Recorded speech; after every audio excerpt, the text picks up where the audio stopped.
Today we're going to talk about dominance by default. This is not going to apply to every single dog, and I recommend that if you are having issues and you kind of think that this is what's going on, I recommend to consult with a trainer just to make sure that everyone's safe, nothing bad's happening, and you're also not possibly doing things that might make your dog's life worse. Dominance by default is where a dog is really craving the need of structure. They need someone to say, hey, I'm in charge, do this. And that person is just not there, that it's inconsistent. So the dog starts to create its own hierarchy in the home. And that's where we see a lot of issues like resource guarding, guarding the bed, guarding the food bowl, guarding the toys. The dog's a little bit of an asshole just altogether. And it's because the dog needs a leader and no one has done that for them. And so they kind of say, hey, I guess I'll fill that position. And if as a human you've ever had a boss or something that has been put into a leadership position and you and they both know they do not belong in that leadership position, they're usually a little bit extra defensive and a little bit extra angry. And as humans, we can use our words to be mean and say like defensive things. For the dog, the most natural thing is going to be that aggression. So snapping, growling, hackles, like being a little bit extra dominant, a little bit extra defensive. And they're going to try to protect what they consider to be theirs. So toys, furniture, humans even. And obviously that is not an ideal scenario. So the things we do to kind of rectify the issue of not having that leadership in the home is we start creating more and more structure. And now you can't just cherry pick one or two of these things and implement them. It has to be all or nothing. Think of it as like a rope. If I put a string over your neck, you're gonna be like, okay, cool, I can rip that in half.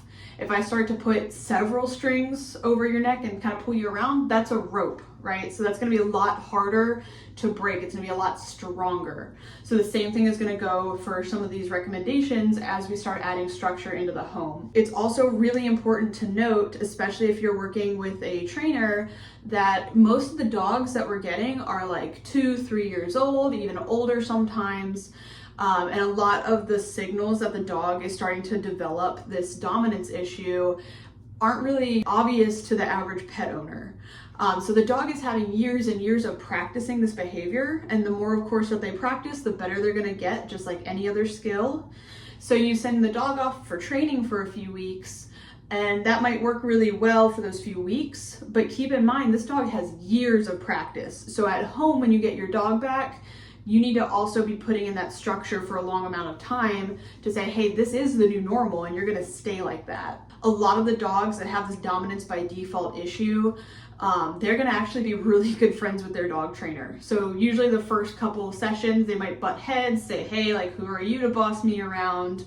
But at the end of the day, like when the training is actually going, they're gonna be really happy because the trainer is gonna start doing that structure from day one and be really consistent with it.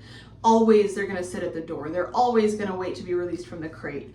They're typically not gonna be free fed. They're gonna be fed through training. The dog's having to work for its meals.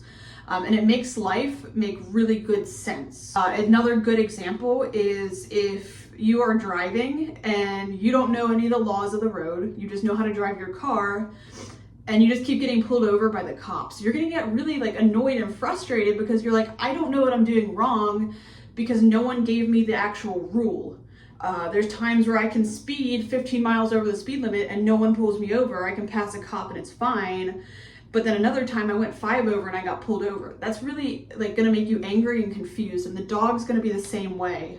So if like half the time I'm asking the dog to sit and wait before I let them out the door, and then maybe someone else in the household just lets the dogs out, it's gonna make the situation probably worse because the dog's gonna be like, well, why are the rules sometimes? I don't understand. And the dog really, really wants those black and white rules. That's the whole thing about them creating their own dominance. They're creating their own structure at home.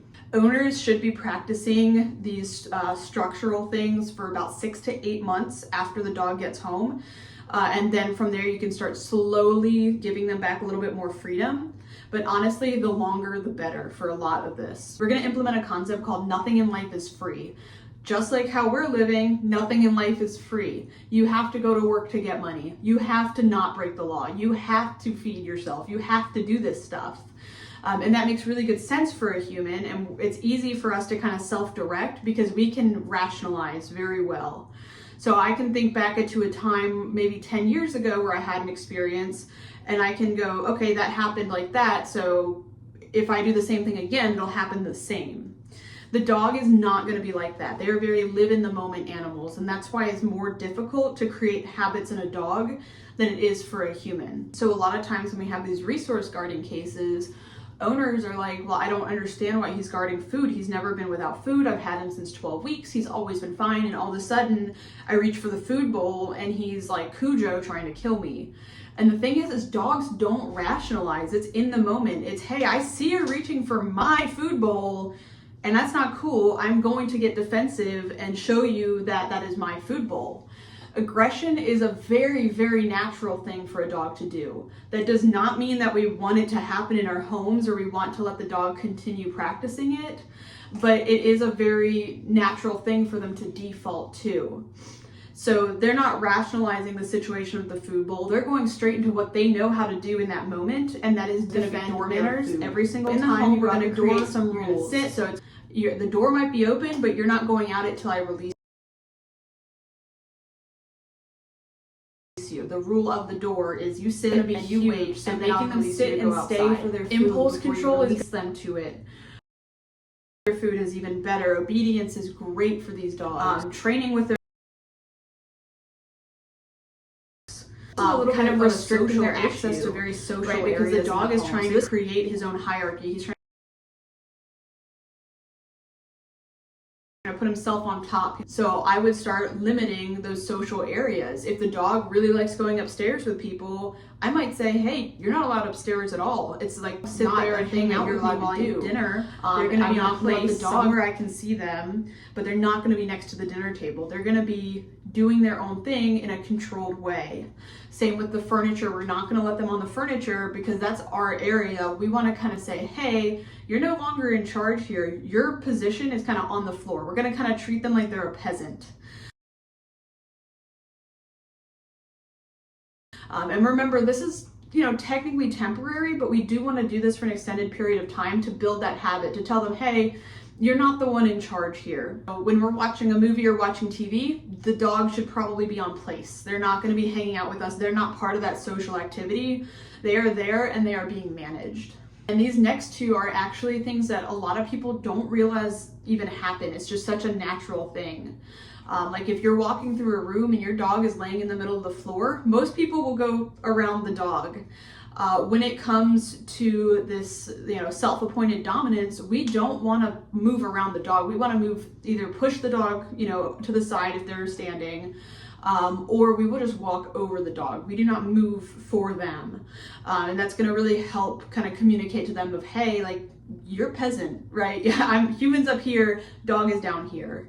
Also not going to give free affection. So a lot of dogs will kind of come up to you, they'll nuzzle your hand or they'll lean up against you and kind of say, hey, pet me, pet me, pet me. With dogs that have these dominance issues, we want to make them earn that affection. Tell them sit and then I'll pet you, down, then I'll pet you. And it's for my allotted amount of time. You don't get to come and pick when things are happening. And the same is going to go with the food as well. Ideally, we'll be doing a lot of obedience with our kibble and feeding that way.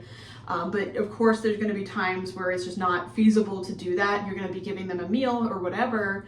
Make them earn that meal. Make them sit and wait to get that meal. And if at the end of that 6 to 8 month period, you're like, oh my gosh, the dog is doing great, this is awesome, you can start slowly giving back those freedoms, but be ready to pull them back anytime you need to. That freedom is very fluid. Ultimately, with dominance by default, we have a dog who really, really is craving direction and structure. And we need them to get that direction and structure. And it can be a little bit difficult at first because humans have their own habits. So you're kind of busting up two habits at once, the dog and yours. So it's going to take a lot of patience in the beginning, a lot of, no, I said to do this. But the end result is going to be well worth your time. Because remember, we're not talking about your average pet dog that's fine about everything and is chill and whatever. We're talking about a dog that has an actual behavior issue. The dog is a danger to the family. The dog is threatening the family. And it can sometimes, in a severe case, it can come down to get rid of the dog, put down the dog, or start doing structure. And ultimately, the better you are at following the structure from day one and saying, hey, this is the new normal, the better outcome you're going to get with this structure.